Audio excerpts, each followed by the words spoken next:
Hello students, welcome back to my YouTube channel Jaideep Sir's Maths Mania. In today's video lecture, I will discuss with you Gala paper set solution, paper 1 standard maths. आज हम discuss करेंगे standard maths का first paper and tomorrow I will upload video of basic maths paper set 1 गाला paper solution.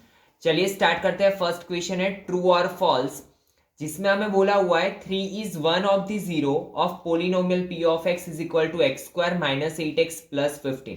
तो कोई भी digit हमें दिया हो और पूछा हो कि जीरो है कि नहीं पोलिनोमियल का, तो हम क्या करेंगे, ये 3 को x की जगह पे रख लेंगे और अगर आंसर हमें जीरो मिलता है तो yes it is a zero of polynomial, और अगर आंसर हमें जीरो नहीं मिलता है तो no it is not a zero of polynomial. तो यहाँ पे देखो after simplification we will get answer zero. That means yes, it is a zero of polynomial. Now second number, equation x square plus 5x plus 8 is equal to 0 has no real roots.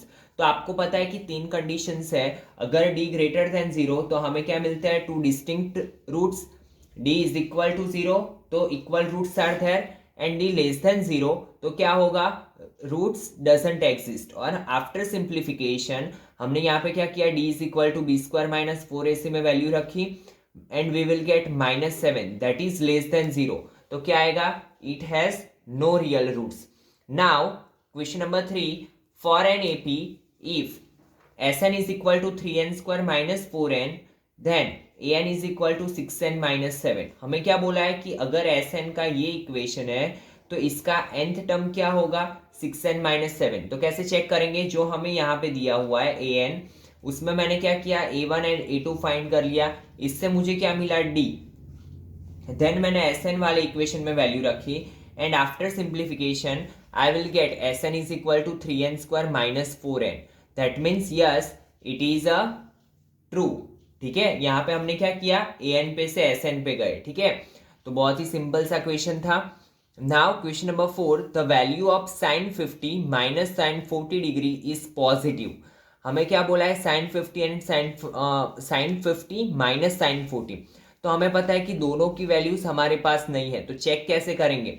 तो हमें पता है कि जैसे जैसे sign में angle बढ़ता जाता है वैसे वैल्यू भी बढ़ती जाती है, क्योंकि साइन 0 की वैल्यू होती है 0 एंड साइन 90 की वैल्यू हो जाती है 1.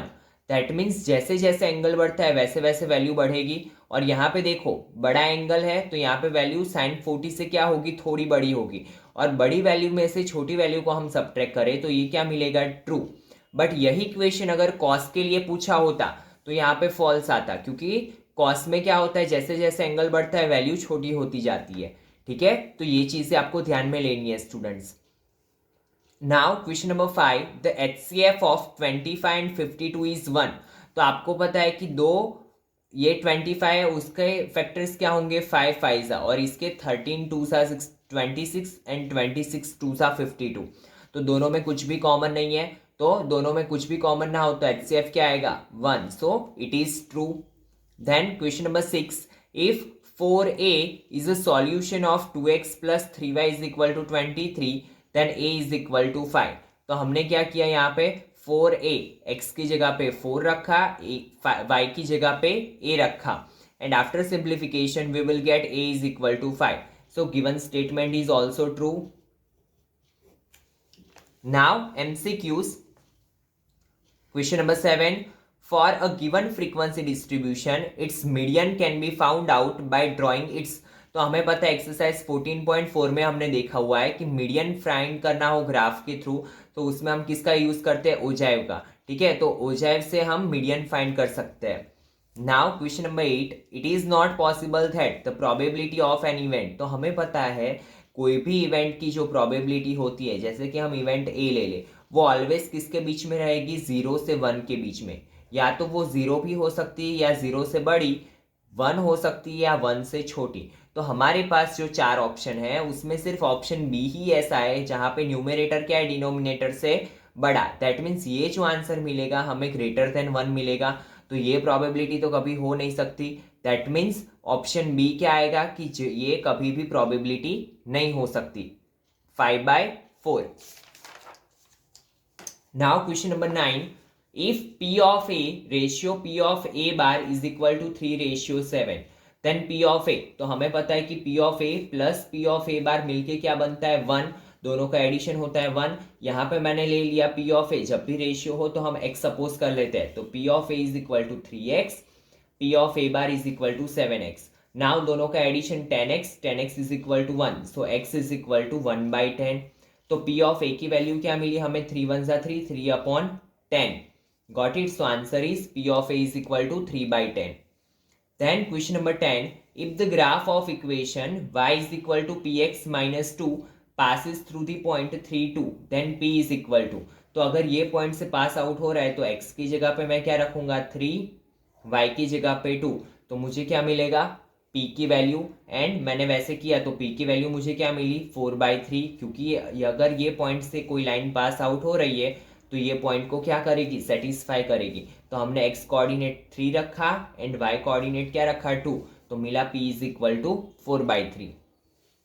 Now if the centroid of the triangle with vertices 7x, y minus 6 and 9 10 is at 6 3, ये जो हमें दिया हुआ है वो क्या दिया हुआ है, सेंट्रॉइड के कोऑर्डिनेट 6 3, एंड ये क्या है हमारा x1 y1, x2 y2, x3 y3।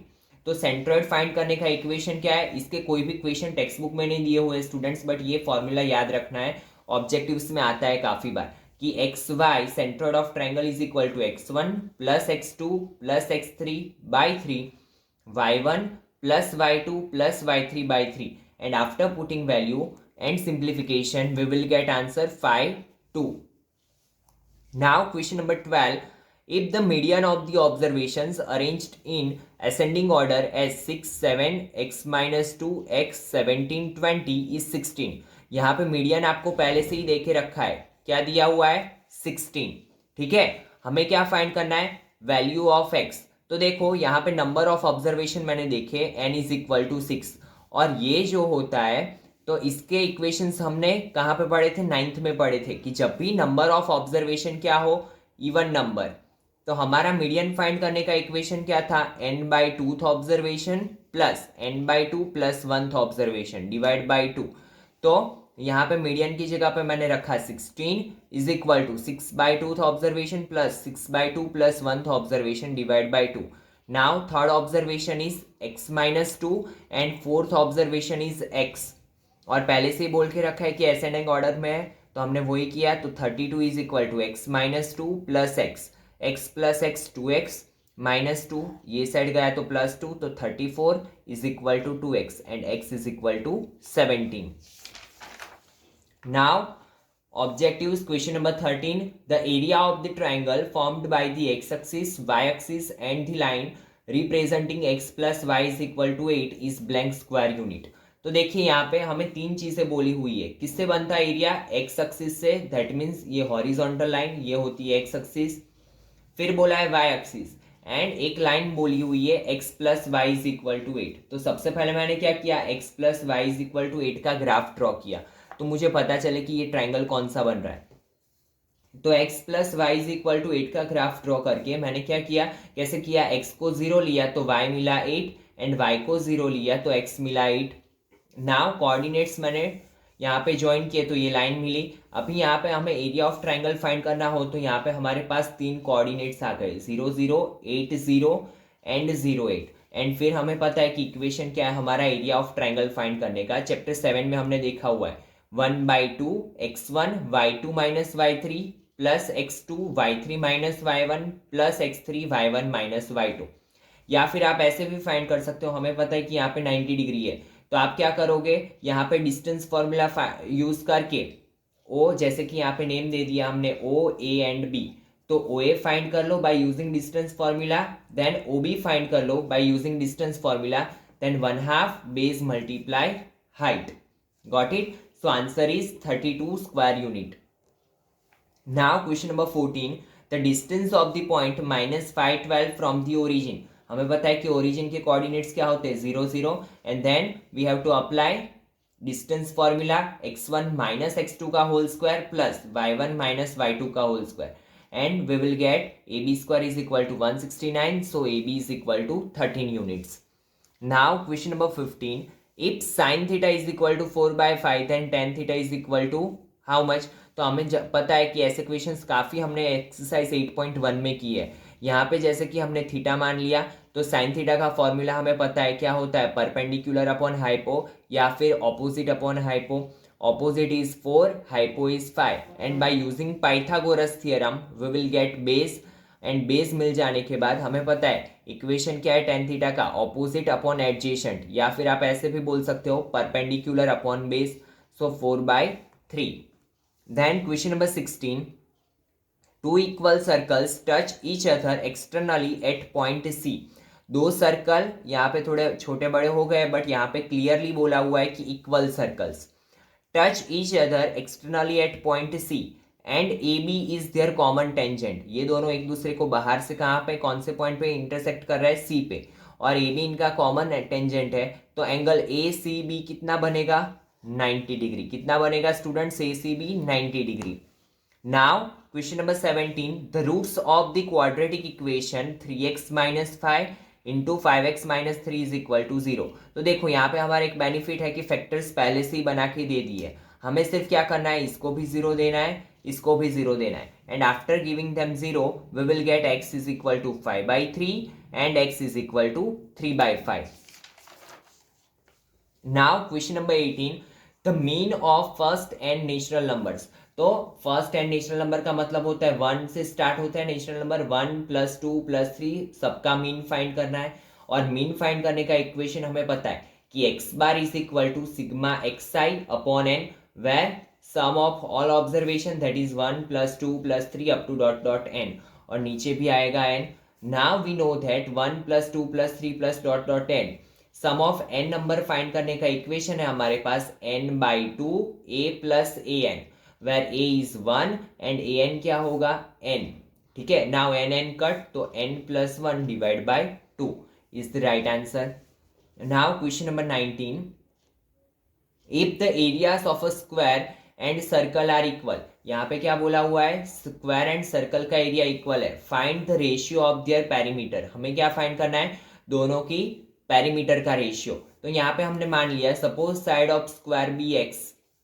Now according to question हमें बोला है area of square is equal to area of circle. तो एरिया ऑफ स्क्वायर का इक्वेशन हमें पता है side square is equal to area of circle क्या होता है, πr²। सो साइड क्या मानी हमने x, तो x² is equal to πr²। So x is equal to क्या होगा, दोनों साइड स्क्वायर रूट ले लो, तो √πr। नाउ दोनों की पेरीमीटर का रेशियो हमें लेना है, तो perimeter of square upon perimeter of circle. तो पेरीमीटर ऑफ स्क्वायर क्या है, 4 into side that means 4 into x, और नीचे क्या आएगा 2πr, 2 2 ज़ा 4, ये क्या बचा ऊपर x अपॉन नीचे πr, x की वैल्यू क्या मिली √πr रखा, r कट, तो यहाँ पे क्या बचा 2√π अपॉन π। और आपको पता है कि पाई को मैं ऐसे लिख सकता हूँ √π into √π cut, so answer is 2/√π। Now question number 20, the ratio of volumes of two spheres is 125:64, find the ratio of diameters. यहाँ पे रेडियस नहीं बोला है, डायमीटर। तो सबसे पहला काम है हमारा रेडियस फाइंड करना, then after what we have to do, we have to find diameter. तो volume of sphere 1 upon volume of sphere 2 is equal to क्या होगा, 4/3 πr1³ upon 4/3 πr2³। 4/3 cut, pi cut, so r1³ upon r2³। नाउ दोनों side cube root ले लो, तो r1 ratio r2 क्या मिलेगा, 125 का क्यूब रूट होता है 5, 64 का होता है 4, तो r1 ratio r2 is equal to 5/4। Now हमें डायमीटर का रेशियो पूछा है, तो हमें क्या करना पड़ेगा, 2r1 इंटू रेशियो 2r2, 5 2 ज़ा 10, 4 2 ज़ा 8। Then find the probability that Ahan scores more than 40 marks in a 50 mark test. हमें क्या पूछा है, 40 मार्क्स से ऊपर आने की प्रोबेबिलिटी क्या है। तो आपको पता है कि 50 मार्क्स के पेपर में 40 अप के चांसेस क्या होता है, 41 से लेके 50 तक के, that means 10 digits, 10 numbers are there, 10 marks are there that are more than 40, तो ऊपर आएगा 4। फेवरेबल आउटकम्स कितने, 10। और आपको मैंने मार्वल पेपर सेट सॉल्यूशन के टाइम पे भी बोला था कि जब भी ये टोटल मार्क्स की बात हो तो उसमें हम क्या करेंगे, ऐड 1 करके लिखेंगे, दैट मीन्स नीचे क्या आएगा 51, और उसका रीजन भी दिया था क्योंकि काफ़ी बार क्या होता है कि ज़ीरो आने की पॉसिबिलिटी भी होती है, तो वो ज़ीरो को भी हमें टोटल में ऐड करना पड़ेगा। तो 50 हो तो यहाँ पे क्या लिखेंगे हम 51। Got it? So answer is 10/51। Now one letter is chosen at random from the letters of the word probability. Find the probability that chosen letter is vowel. Vowel कितने हैं यहाँ पे? तो आपको पता है O, A, I, I. How many vowels are there? 1, 2, 3 and 4. ठीक है, तो यहाँ पे क्या लिखना पड़ेगा? 4 upon total number of letters are 11. ठीक है, then what is the HCF of 65 and 117? तो हमें पता है 65 के फैक्टर्स 13 एंड 5 एंड 117 के फैक्टर 13 एंड 9, तो दोनों का कॉमन फैक्टर क्या है? 13. So HCF is 13. Then question number 24, what are the coordinates of the midpoint of the line segment joining A of 5-2 and B of 7-10? तो आपको पता है मिड पॉइंट फाइंड करने का फॉर्मूला क्या है? x1 plus x2/2 y1 plus y2/2. तो same formula मैंने यहाँ पे अप्लाई किया, तो 5 प्लस 7/2 12/2 6 8/2 4. सो मिड पॉइंट क्या आएगा? 6 4. मिड पॉइंट के कोऑर्डिनेट 6 एंड 4. तो इसी के साथ स्टूडेंट आपका पेपर 1 का सॉल्यूशन कंप्लीट हुआ. In tomorrow's lecture I will upload basic paper set solution paper 1. ठीक है, 1 बाय 1 हम हर एक पेपर सॉल्व करेंगे and then after we will again continue Marvel paper set solution. पहले गाला करते हैं, then we will solve Marvel paper set solution. Thank you students.